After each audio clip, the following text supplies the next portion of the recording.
네, 이재명 민주당 대표의 공직선거법 위반 혐의 1심 결심 공판이 열리고 있습니다.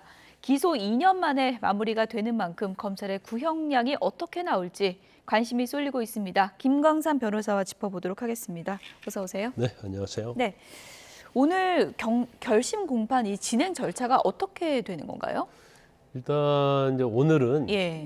전에 재판부에서 어떻게 해서든지 오늘 재판을 끝내겠다고 얘기를 했기 때문에 이제 언론이랄지 대부분의 많은 사람들은 오늘 재판이 끝날 것이다. 그러면 그다음에 이제 선고만 남는 거거든요. 그래서 원래 이제 결심 공판 때는 이제 사건마다 좀 다른 부분이 있는데 이재명 대표 관련 사건 자체는 오늘 오전에 이전 재판 기일에 공판 기일에 검찰에서 피고인 신문을 하겠다고 그래서 이제 피고인 신문을 시작을 했어요. 예. 근데 너무 길어서 그때 끝나지 않았거든요. 그래서 오늘 오전에는 이재명 대표에 대해서 검찰이 피고인 신문을 하는 거예요. 그러니까 검찰이 생각하는 걸 이제 물어보는 거고 주장하는 걸. 예.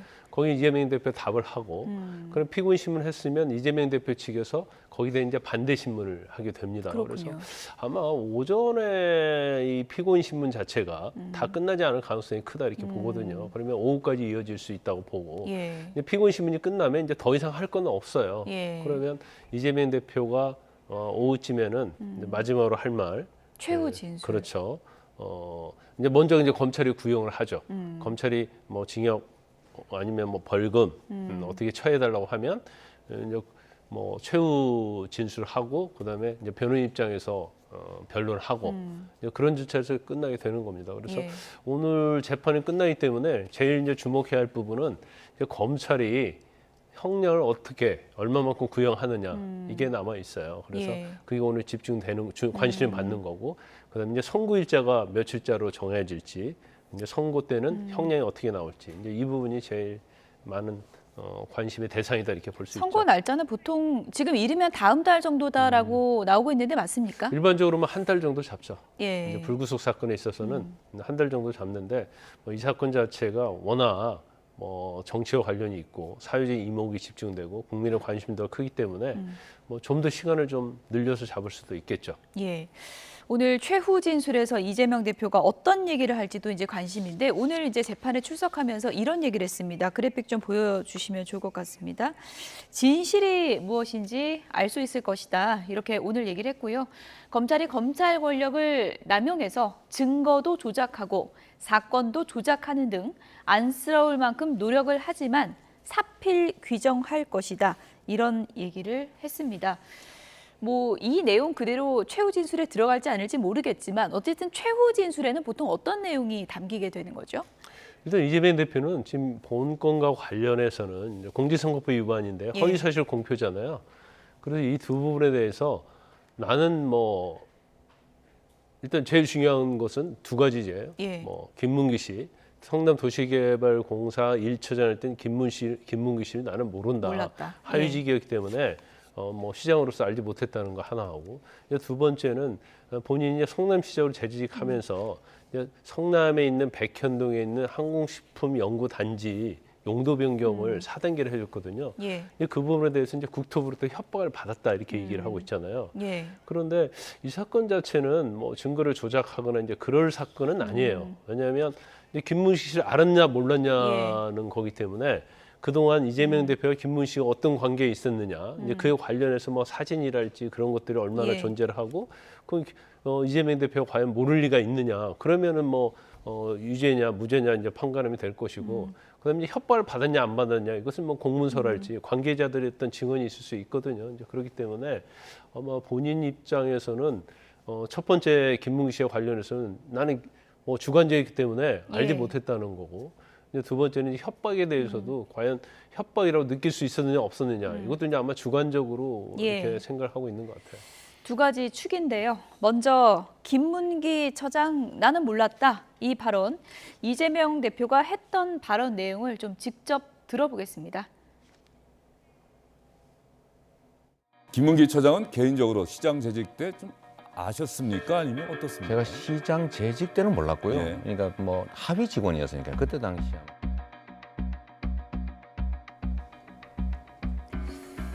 네, 시장 재직 때 몰랐다라는 네. 이제 발언인데요. 저희가 이제 다시 한번 좀 들려드린 건데 저 때가 이제 대선 후보 시절 얘기인데 대선 후보 자격으로 저런 얘기를 했다는 게 이제 문제가 되는 거죠. 그렇죠. 예. 그러니까 대선 후보 자격으로서 허위사실 얘기하게 되면 이제 허위사실 공표가 되는 겁니다. 그래서 김문기 씨를 알았냐 몰랐냐에 대해서 사실 이제 호주 뭐 출장 갔잖아요. 그럼 거기서 이제 골프도 치고 뭐 요트도 타고 여러 가지 뭐 아름드리 나무에서 이제 손잡고 있고 이제 그런 것들이 이제 검찰이 제시하고 있는 거예요. 그리고 이제 김문기 씨는 극단적인 선택을 했거든요. 이 김문기 씨가 대장동 개발 의혹에 있어서 핵심 예. 증인인데 예. 본인이 뭐 부담을 느껴서 그런지 이제 극단적인 선택을 했어요. 예. 그런데 지금 대장동에 있을 때 개발 1차장 하면서도 직접적으로 이재명 대표에게 보고를 하고 대면 예. 보고했느냐?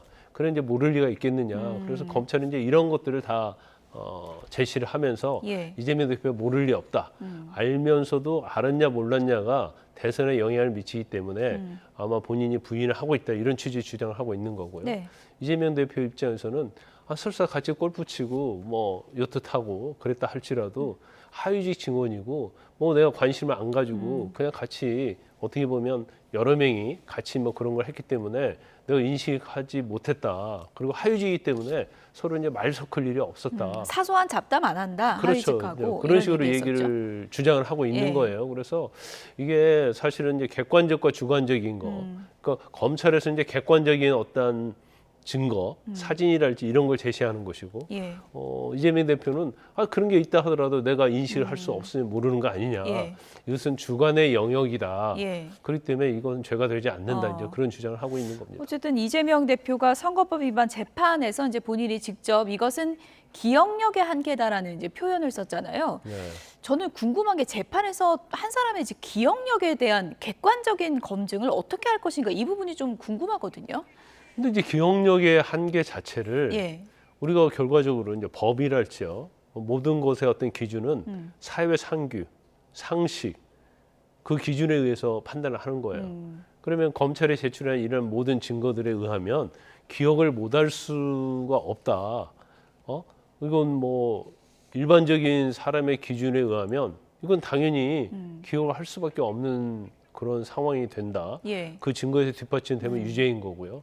이 정도의 어떤 접촉을 통해서 이재명 대표가 김문기 씨를 뭐 기억이 없을 수도 있다 하면 무죄가 되는 거예요. 예. 그래서 이것은 정황 판단인 거잖아요. 그렇죠, 그렇죠. 예. 왜냐하면 뭐 기억에 관한 거기 때문에 예. 사실은 일반적인 다른 사건에 있어서 이제 거짓말 탐지기도 하고 그러는데 물론 거짓말 탐지의 결과가 증거로서는 쓰이지 않지만 결국 법관의 심증에는 영향을 미치거든요. 예. 그런데 이제 그런 것도 하지 않았기 때문에 과연 이걸 주관적 기억으로서 안 날 수도 있다 그런 부분인지 아니면 다른 정황적이랄지 여러 가지에 의하면 기억이 할 수 없는 부분이 아니다. 이제 그것이 따라서 유죄 무죄가 달라지는 거죠. 예. 김문기 몰랐다. 이 발언이 허위인지 아닌지 이것에 대한 이제 재판부의 판단을 구하는 거고 또 하나의 이제 발언이 논란이 된 부분이 이 내용입니다. 다시 들어보시죠. 만약에 안 해주면 직무유기 뭐 이런 걸 문제 삼겠다고 협박을 해서 다 해주란 말은 없으니까 조금만 반영해주겠다. 이렇게 또 저기서 중요한 단어는 협박입니다. 백현동 사업 관련해서 용도 변경 관련해서 국토부에 협박이 있었다. 이 발언이거든요. 국토부에서 아마 용도 변경과 관련해서는 요청은 있었을 거예요. 예. 그런 것들이 나오고 있는데 과연 이게 직무유기라는 어떤 죄명까지 구체적으로 적시하면서 협박을 했느냐 그 부분인데 현재 뭐 그 구체적으로 뭐 국토부라는 건 정부 기관입니까? 예. 아닙니까? 그래서 정부 기관에서 저런 언어를 써서 협박한 내용은 전혀 없다. 그리고 여러 가지 공문서에 보면 협조 요청을 한 사실이 있지만 예.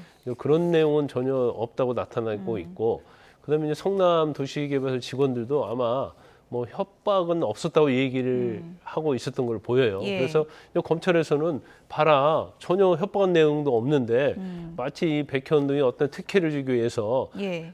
국토부에서 협박한 것처럼 이제 거짓말을 하고 있다. 이게 이제 검찰이 주장하는 공소시효의 요지거든요. 그래서 이 부분도 사실은 이제 협박이라는 것 자체가 예. 그럼 명시적으로 협박을 했느냐, 아니면 용도 변경 해달라고 압박을 가했는데 나는 협박으로 받아들였다. 또 예. 이렇게 주장할 수도 있는 부분이 그렇군요. 있는데 저거 자체는 뭐 제가 볼 때는 과연 명시적인 공문이 있느냐 없느냐 여부.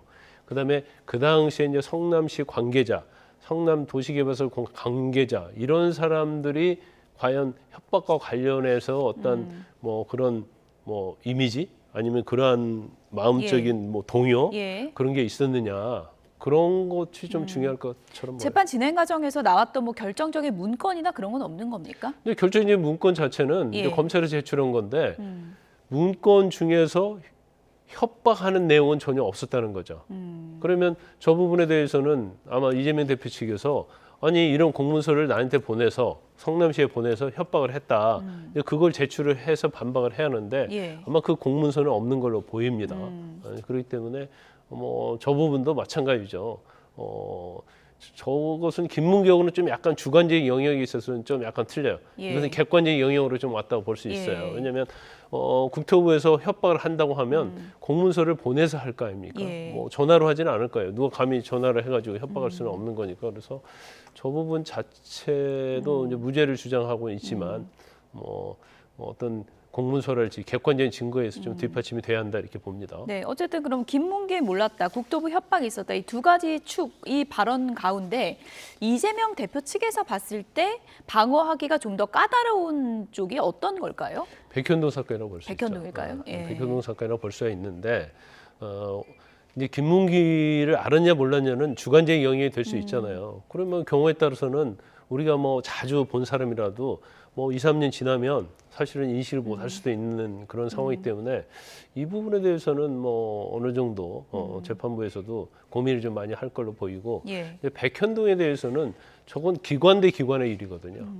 김문기 씨는 개인 대 개인이고 지금 용도 변경은 국토부와 성남시 간의 기관 대 기관이기 때문에 저를 단순히 뭐 말로 하고 뭐 그럴 수 있는 만나서 얘기하고 그런 사안은 아니거든요. 예. 그러면 공문서에 어떤 협박이랄지 그런 게 존재했느냐 안 했느냐 이제 그게 굉장히 중요하다고 볼 수 있고 아마 그렇기 때문에 국토교통부 용도 변경과 관련된 범죄 사실에 대해서는 예. 아마 이재명 대표 측에서는 이제 법리적인 거 들고 나온 것 같아요. 이거 자체는 지금 국토부에 직무유기 협박이 있었다는 것은 국회에서 한 얘기거든요. 예. 그럼 국회 증언 감정에 관한 법률에 의하면은 거기에 국회에 나와서 어떤 증언을 했는데 예. 그로 인해서는 그 법에 정해진 거 이외에는 불이익한 처분을 받지 아니한다 이렇게 돼 있어요. 그렇군요. 그러면 관련 그 법에 국회 증언의 감정의 법률에 의해서 처벌받지 않는다고 하면 예. 다른 법률에서 처벌할 수 없지 않느냐 이런 주장을 이제 이재명 대표 측이 하고 예. 있는 거예요. 근데 거기에 과연 불이익한 처분의 범위가 어느 정도냐? 거기도 주관적인 해석이 있을 수 있는 그러죠. 건가요? 아니 예. 이제 주관적 해석은 아닌데 이제 예. 객관적으로 예. 이제 법률 영역에 들어온 거죠. 예. 그래서 불이익한 처분에 만약에 형사처벌도 포함이 된다고 한다면 이건 법률적으로 처벌할 수가 없는 거고 이 불리한 처분에 형사처벌이 들어가지 않는다. 예. 그리고 단지 뭐 징계랄지 예. 뭐 그런 것만 해당이 된다고 한다면 뭐 이재명 대표 측의 주장이 이제 받아들이지 않을 가능성이 크다 이렇게 보는데 예. 이제 검찰 주장은 그런 거죠. 저 불이익한 처분은 저 법률의 조문의 취지가 뭔가 증언을 했는데 그로 인해서 기관으로부터 징계 같은 걸 받지 않게 하기 위해서 증언의 어떤 객관성을 담보하기 위해서 한 것이지 형사처벌까지 면제하는 것은 아니다라는 예. 거하고 그다음에 이전에 법원에서 저런 내용 가지고 국회에서 명예훼손한 사실에 대해서 형사처벌을 받은 사례가 있다. 이렇게 검찰은 주장을 하고 있는 거예요. 그래서 예. 저 법이 이번에 이재명 대표에게는 적용되지 않는다. 이런 주장을 이제 검찰이 하고 있는 겁니다. 중요한 건 이제 오늘 오후쯤에 속보가 나올 것 같은데 구형량 아니겠습니까? 어느 정도 지금 법조계에서는 예상을 하고 있습니까? 뭐 법조에서는 뭐 그렇게 네. 사실 내용에 대해서 안에 대해서는 모르기 때문에 뭐 예상까지는 하지 못하는데 저는 이제 개인적으로 예상을 해보면 이 사안 자체가 이제 이 대통령 후보 그다음에 당락 예. 그다음에 저 내용 자체가 이제 방송에서 예. 한 얘기고 그렇기 때문에 아마 구형은 좀 높아질 가능성이 크다. 그래서 제가 볼 때는 뭐 징역 한 2년 예. 또는 2년 이상을 구형할 가능성이 큰데 이제 문제는 그거죠. 지금 공직선거법과 관련된 부분에 있어서는 100만 원 이상의 형이 선고가 되면 예. 5년 동안에 이재명 대표가 피선거권이 박탈돼요. 근데 이재명 대표는 지금 대통령의 잠룡 중에 가장 뭐 유력한 후보자 아닙니까? 그렇기 때문에 이제 물론 대법원까지 확정이 돼야겠죠. 그럼 피선거권이 바탕되면 이제 대통령이 못 나간다는 그런 그러니까 다음 문제가 있어요. 대선 전에 대법까지 나와야 되는 거잖아요. 그렇죠, 그렇죠. 예. 그다음에 그게 첫 번째고, 그다음에 이제 민주당과도 굉장히 관련이 있죠. 저게 허위 사실인 것이 유죄로 확정이 돼버리면 민주당에서 선거로 받은 보전 비용이 있거든요. 그게 431억인가 그럴 거예요. 그리고 기타금이 3억이 있어요. 예. 그걸 합치면 434억인데 이걸 사실은 이제 물어내야 하는 그런 입장이 되는 거예요. 그래서 뭐 만약 400매독이면 엄청난 큰 돈 아닙니까? 민주당 재정에도 엄청난 영향이 있기 때문에 이번 선거 자체가 민주당이든 이재명 대표에게는 유죄 무죄가 엄청난 중요한 사건이다 이렇게 볼 수 있어요. 이달 말에 또 위중교사 사건 재판에 이제 결심 공판이 있기 때문에 네. 이 두 가지 사건에 대한 1심이 다음 달에 같이 나올 수 있는 거네요. 그럴 가능성이 크죠. 예. 그래서 진짜 일반적인 사건을 기준으로 한다고 하면 되게 한 달 후에 선고하거든요. 예. 그런데 유증교사 사건도 이달 30일 날 결심을 하기로 돼 있기 때문에 그러면 적어도 다음 달 30일 이전에 이제 선고될 가능성이 굉장히 높아졌다. 그러면 다음 달에 유증교사하고 공직선거법 위반 두 개가 선고될 가능성이 크죠. 심우정 검찰총장 얘기 끝으로 좀 해보도록 하겠습니다. 일단 뭐 첫 과제가 정치 권력 수사입니다. 지금 김건희 여사 수사에 문재인 전 대통령, 이재명 대표 굉장히 이제 굵직굵직한 정치 현안들을 짊어지게 된 건데요. 직접 수사는 꼭 필요한 곳에 한정하겠다라고 얘기를 했거든요. 네. 뭐 어떤 의지라고 볼 수 있을까요? 아마 뭐 이제 검찰에 대해서 야당은 공격 많이 하고 있잖아요. 그래서 어떤 수사 자체에 대해서 직접적인 개입보다는 그러면 사실 이제 정치적 수사가 아니냐 이런 비판을 많이 받기 때문에 중대한 사건에 대해서만 하겠다는 거예요. 그래서 저건 제가 볼 때는 원론적 얘기라고 보고요. 또 그게 또 맞다고 봅니다. 그런데 이제 본인이 검찰총장으로서 19일 날 취임을 했는데 지금 앞에 커다란 산이 하나 놓여 있죠. 두 개가 놓여 있어요. 가장 중요한 게 바로 김건희 여사에 대한 수사. 지난번에 이제 수사심의위원회에서는 명품백과 관련해서 직무 관련성이 없다고 해서 결국 불기소 권고 의견이었잖아요. 그런데 또 다른 하나가 최재형 목사가 자기 기소 의견에 한 거에 대해서 수사심의위원회 회부해달라고 해서 전 이원석 검찰총장이 회부했잖아요. 근데 거기에서 만약에 그 수사심의위원회에서는 직무 관련성이 있다고 나와버리면 사실은 전 수사심의위원회가 이게 대립이 모순이 되잖아요. 그러면 이제 이걸 어떻게 할 것인가? 이제 그 부분이 첫 번째고, 두 번째는 김건희 여사의 도이치모터스 주가 조작과 관련해서 항소심에서 쩐주인 손모 씨가 유죄 판결이 났거든요.